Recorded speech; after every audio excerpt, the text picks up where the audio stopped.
Thank you. Hello and welcome to Gamesmaster. If you're tuning in for the first time, where have you been? But my, how tall you're getting. You're 4 weeks late, but we've all taken turns keeping this slot warm for your arrival. So sit yourself down, have a mug of chamomile, get out your joystick and give it a loving caress, because that's what we'll be doing here for the next half hour. Right, to kick off tonight's little foray, let's call up the Galactic Scoutmaster himself, the Gamesmaster. Greetings. I'm delighted that you've chosen to join me again here at the fertile fount of game-playing challenges. We begin tonight with a truly anarchic escapade on a game called Road Rash. You'll be taking part in a frightful, unofficial motorbike race in which hot-headed youths punch and kick their way to the checkered flag at speeds of over 150 miles per hour. The challenge is to come first on the Redwood Forest stage. I'm afraid to say that amidst this rowdy rebel, he will need to ride with Beelzebub at your wheels. And revving up the aisle with his hands on his throttle for this challenge, having burned rubber all the way from Dartford, Richard Wiltshire.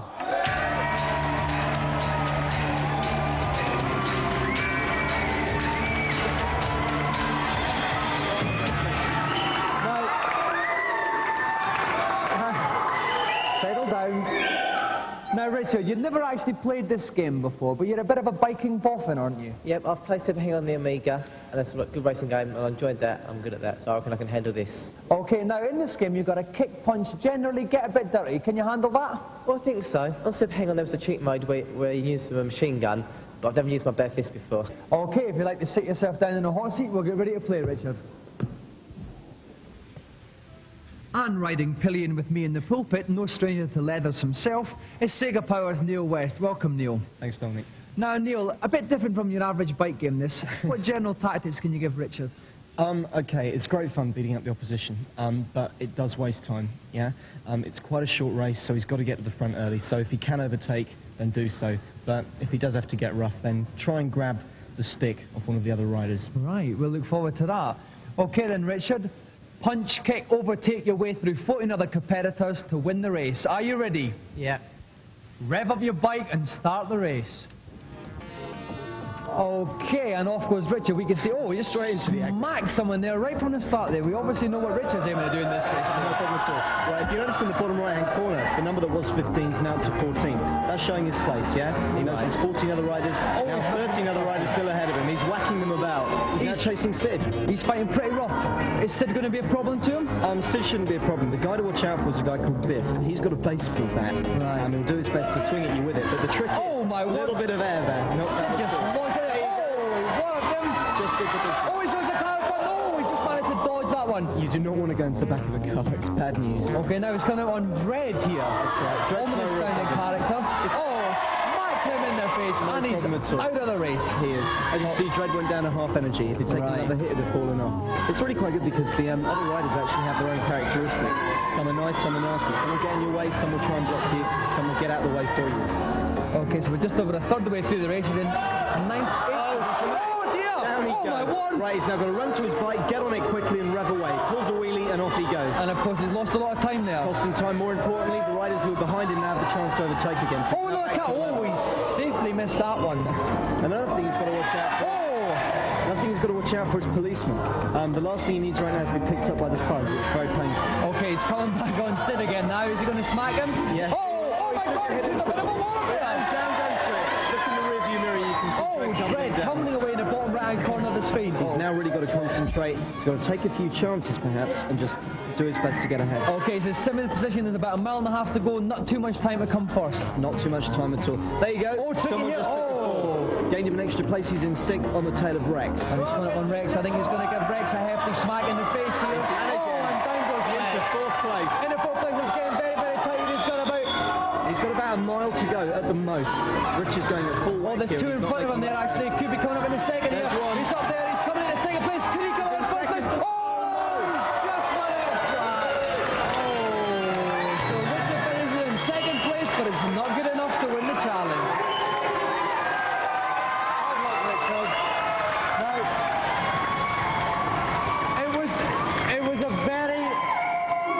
it was a very, very close race. 1.6 seconds between you and the eventual leader, Viper. What went wrong for you? But obviously the crash. I had no time to practice my green cross code as I went through the intersection. I just go flat out to win. I was unlucky there was a car coming at the same time. Okay, well, unfortunately, we can't offer you our prize, but have you enjoyed coming to play Gamesmaster? It's been a great laugh. Well, we've enjoyed seeing you streak through the forest, Richard. Ladies and gentlemen, our gallant loser, Richard Wiltshire.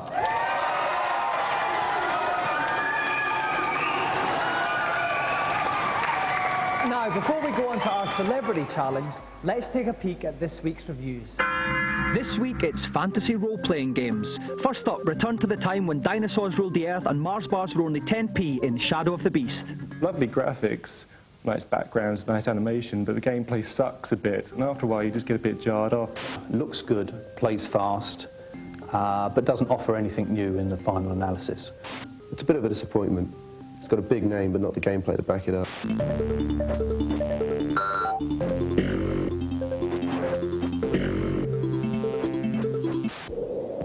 Next up, on the Amiga, become a deity for a day and rub shoulders with gods from Zeus to Priapus in Populous 2. It's great to see how the races build and conquer, and you really do sort of care for these little sprites as they're running around. It's one of those games, you think 5 minutes has passed and it's 4 hours. You really just get absorbed into the game. Lots of brilliant graphics, brilliant gameplay, one of the best games around.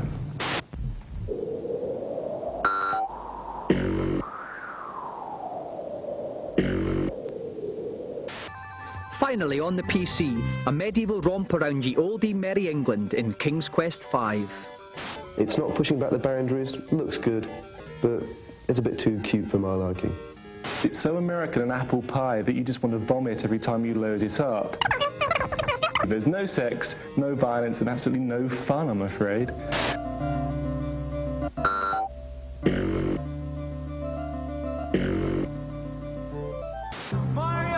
He's back. And now for this week's feature.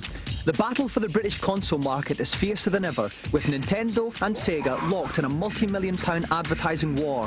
Sega marketing supremo Philip Ray had a wee chat with us about Sega's battle plan.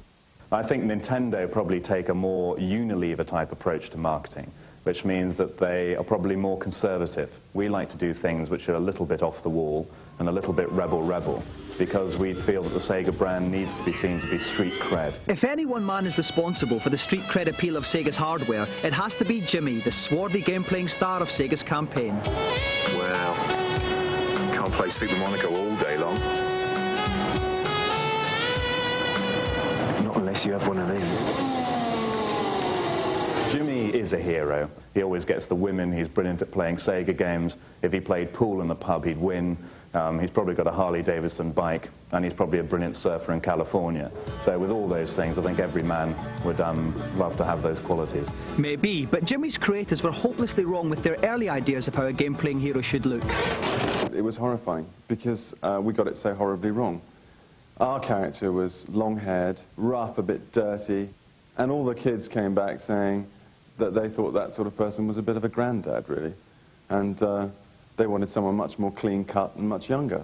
The revamped Jimmy now lives in his customised trailer from where he spearheads Sega's assault on Nintendo and the British market.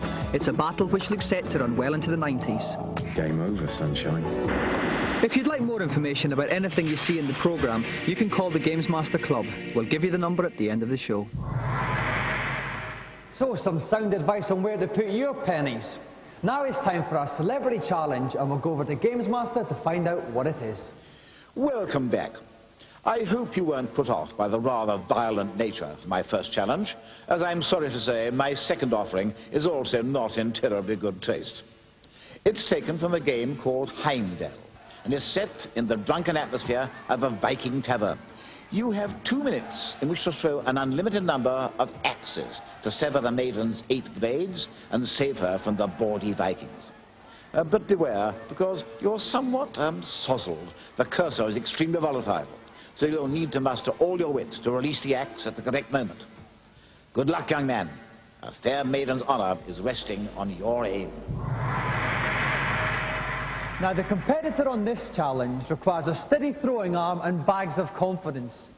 Who better than the greatest darts player in the history of the game, 5-time world champion, Eric Bristow?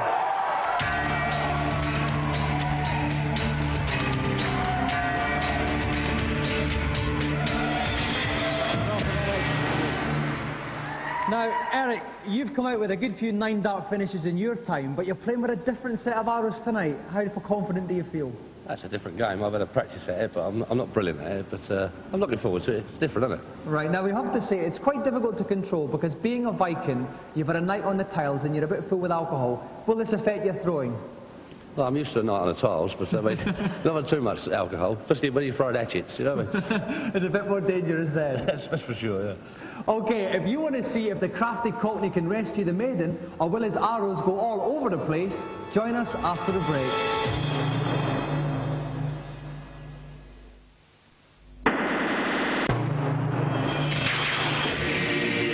Welcome back to Gamesmaster. Presently, in our game-playing hot seat is 5 times World Darts playing champion Eric Bristow, and he'll be attempting to free the blonde maiden by launching axes and cutting the plaits of her hair. Joining me in the pulpit hockey is our very own resident expert, Dave Perry. Dave, welcome. Hi. Now, Dave, this is a very tough challenge. It is a tough challenge, yes. He's only got 2 minutes to do it in. I've seen Eric practicing. He's getting pretty good at it now. But it's all made harder by the fact that his crosshair's wobbling all over the place because the character he's playing is supposed to be fairly drunk at this moment in time. Okay, well, let's hope Eric can steady his Viking hand then. Are you ready, Eric? Yes, I'm ready. Ladies and gentlemen, order please. Game on. So that's his 2 minutes off, Dave. Oh, he starts off whacking her in the head. Did well to duck out of that. She's back in. Allows the plaster all over the place. Stuck the blades back on. So 2 wallops in the head just to show who's boss.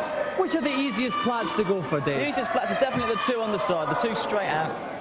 There's 2 ways to do it. You take the easy ones out first, and then you spend your time on the hard ones, or take the hard ones first and just whisk around the rest. Okay, well, he hasn't had the best of starts. He hasn't got a great start yet. Oh, and he's hit ahead again. 3 hits, 30 seconds gone, a quarter of the way through, nothing down yet. Still nothing down. He seems to be a bit tentative about which ones to go. Oh, and the first one's down. First one's gone. So that was one about... Oh, and the second one's down. That's one of the hardest ones, that problem. Oh, and Eric is really flying now. Eric's heading for a real 8-axe finish here. He's doing very well, super smashing great, as Jim Ball would say. Oh, and now he's got these 3. He's been stuck on these 3 before in practice. Oh, and he just wallops on the head again. Now he's halfway through the time. 1 minute left. 3 to go. Dave, he's doing very well. Very well. I mean, normally you'd say steady hand, quick fire button would do it, but I mean, that shaky cursor doesn't make life easy for him. Right. And it's hard on the bottom of the screen because that cursor does drop off the screen onto the table very quickly. I see now. Oh, he's got a hard one. Taking a beard off. 2 left. Oh, 2 left. And I see he's got 2 of his Viking friends. It looks like Jockey Wilson on the right, egging him on there. I think so, yeah. David Bellamy on a night out or something there. Okay, 2 left. Oh, just missed that. He's got 25 seconds left. Come on, Eric. Oh, there's just 2 more. He's got about 20 seconds left. Come on, Eric. We know you can do it. Oh, he's getting... You really have to be very close, Dave. He's doing the right thing. He's doing like just keeping going. Oh, and he's got 1 left.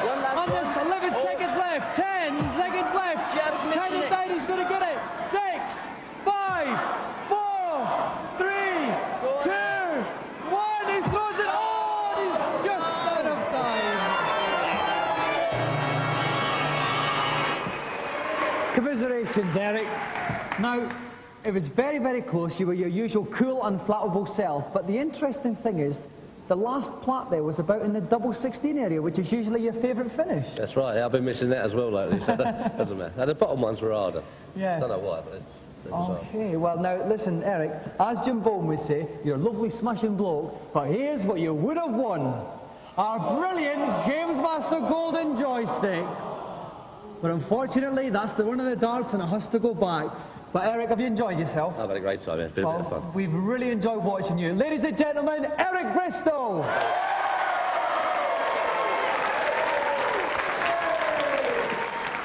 Now, perhaps with a couple of tips and cheats, Eric could have completed one of his famous 9-dart finishes. This is the part of the show where you can get your exclusive tips and cheats in the Gamesmaster's Consultation Zone.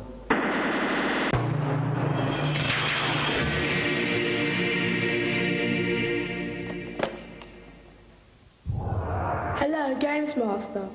Welcome to my kingdom. I keep running out of lives on Disney's DuckTales. Is there any way I could get any more? Still languishing behind on DuckTales? Oh dear, you are in need of help. Now please listen very carefully. If you visit the African mines, you'll be sent back to Transylvania, where you'll find 2 extra lives.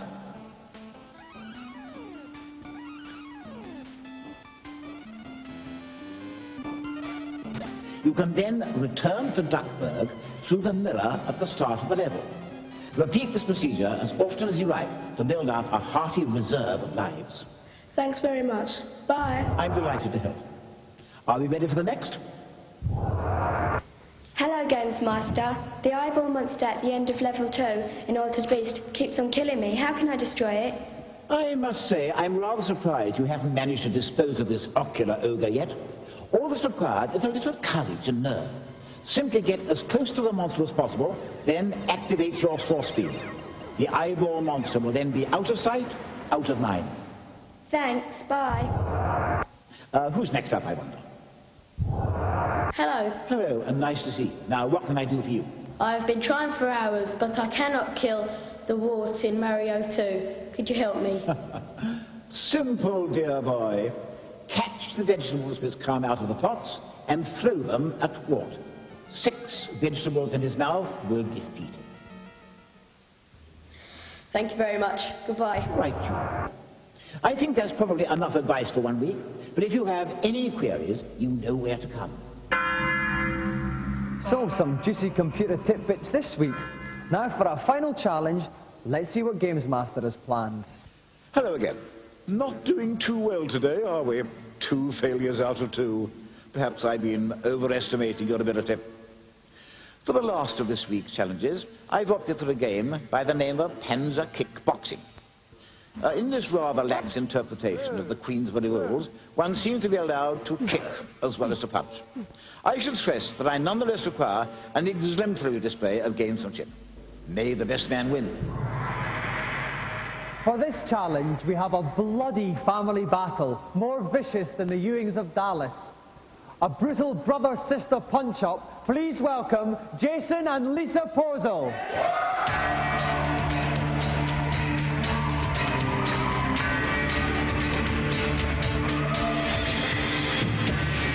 Now, Jason, if I turn to you first, how much practice have you had at the game? I haven't had that much, but I think I can beat her anyway. Okay, so you really fancy your chances against your sister? Yeah. I normally beat her at home. All right.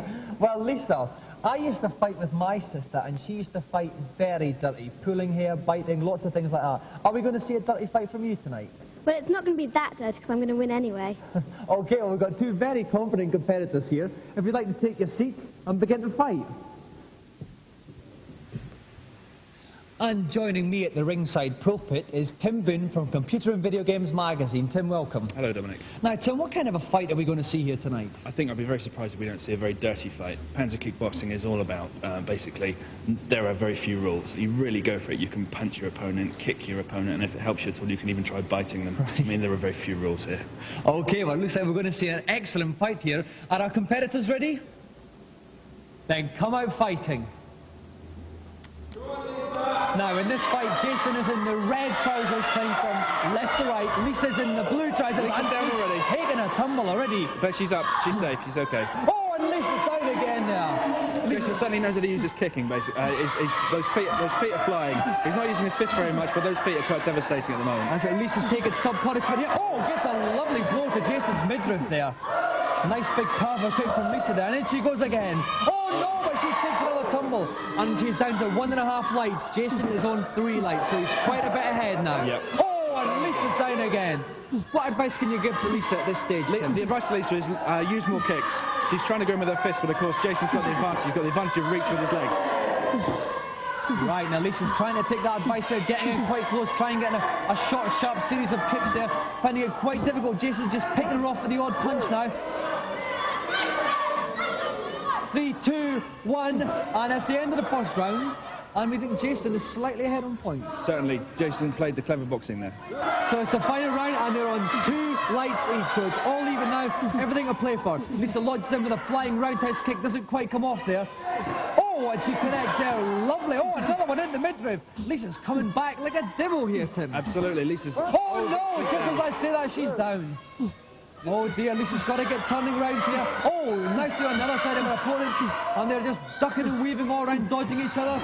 Oh, Oh, Lisa connects. Oh, and Jason's down to 1.5 lights here. This is getting very exciting now. Oh, and Jason strikes back with a flying roundhouse kick, which leaves Lisa flying.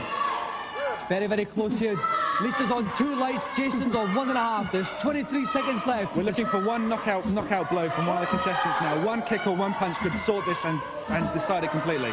So they're both in, going for the big kick here. There's only 15 seconds left. It's going to be ever so close. Jason's down to 1. Oh, Jason's down to half a light. Oh. And Jason's down. This could be the end. Lisa just needs one big kick or one big... And he's down. I think Lisa's done it. He's being counted out. I don't know if he's going to get up from this. Is he going to get up? He's just up from that. And there's 7 seconds left. He's down again. I think he's out for the count here. And the referee is counting Jason out. They're selling advertising on the soles of his shoes, basically. And the crowd are counting him out. And I think that Lisa has won.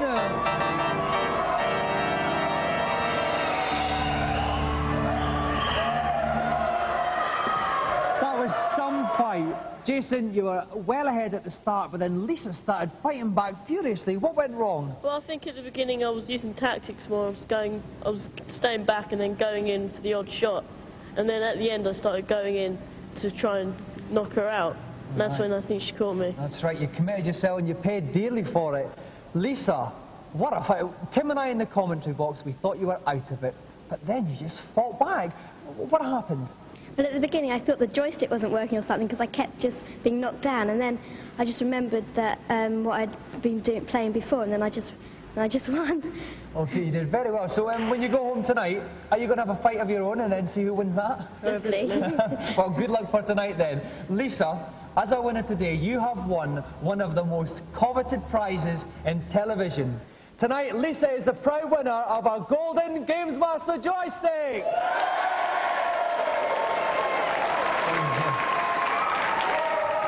Please give another round of applause to Jason and Lisa Porzol.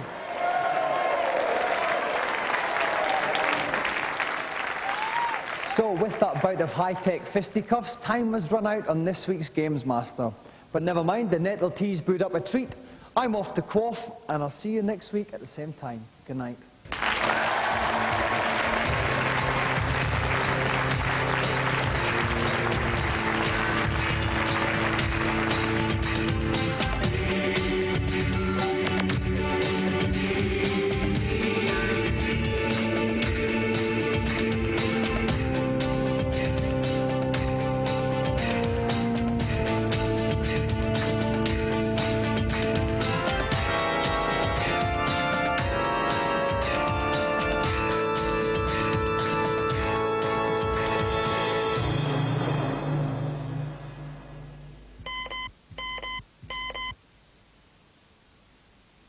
Now for that information about the Gamesmaster Club. We have newsletters, free t-shirts and competitions with staggering prizes. The Monk hotline number to call is 0891 600 123. Calls are charged at 36p a minute after 6 p.m. and 48p during the day. Lines are open around the clock.